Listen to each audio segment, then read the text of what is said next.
Yeah, plenty of history for these three in the FA Cup, of course. And talking of history, the two managers who are going head-to-head today know each other oh so well, as Seb Hutchinson reports. May the 14th, 1994. And while United chastened Chelsea in the FA Cup curtain closer, two men carved out two different paths to the same conclusion. That very May Day, Jose Mourinho sat to the side of Sir Bobby Robson as a translator and teething tactician with Porto.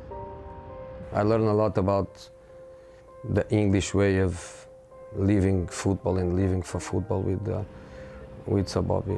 Even my friends not born in football like I did, we always had that feeling that the FA Cup was something special. A lot of people like to follow this competition. The atmosphere is great because we play at Wembley. In every part of the world, a lot of people follow this competition, this trophy. Tenacious, hard-working, intelligent, Antonio Conte was a staple of Juventus. It's totally different, the job between you are a player when you become manager. At the first moment, you continue to think as a player, and this is not good. 2007, the new Wembley welcomes its first FA Cup final. The Portuguese polyglot had become the successful and special one. Very warm, tired teams. We won when I was already writing my notes for the penalty shootout. The same day, a 1,000-mile drive away, Antonio's Arezzo lose 5-1 to Juventus, the Bianconeri bouncing back to the top flight, and Conte eventually relegated to the tertiary tier.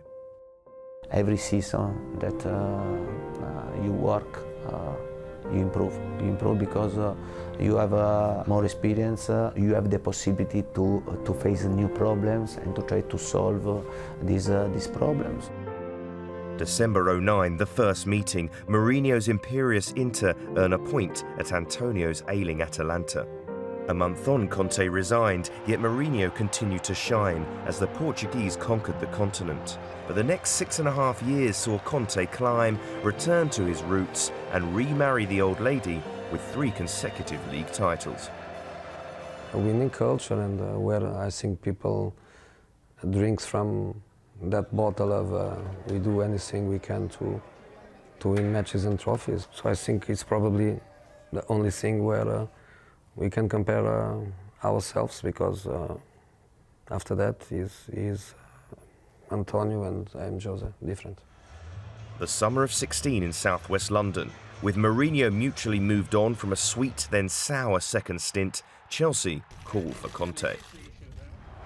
No sooner had Antonio alighted, Jose was sighted at Red United. A return to the bridge took its toll, and Mourinho showed protestation to Conte's elation.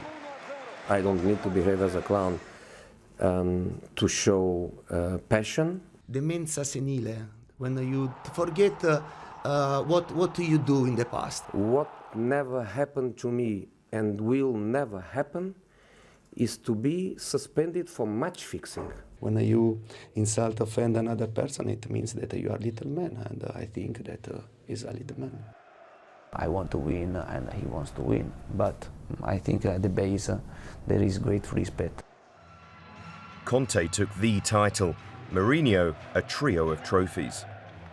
A new season and the same sinking feeling in SW6.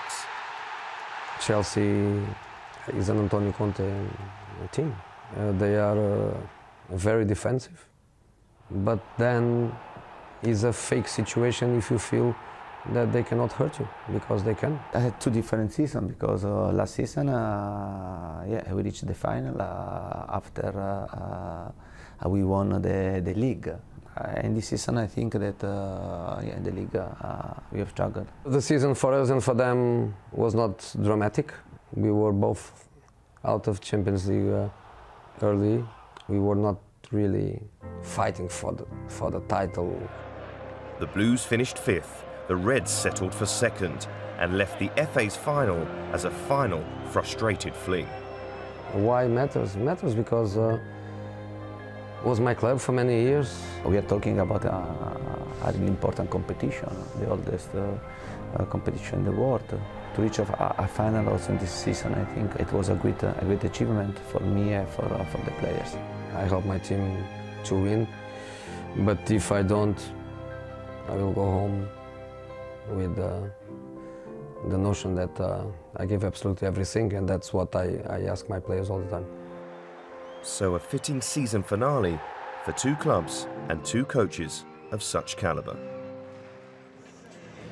Oh, it's a fascinating subplot, isn't it? Seeing those two old foes going head-to-head as well today. As you can see, just about an hour until kickoff, and the fans continue to stream in here to Wembley.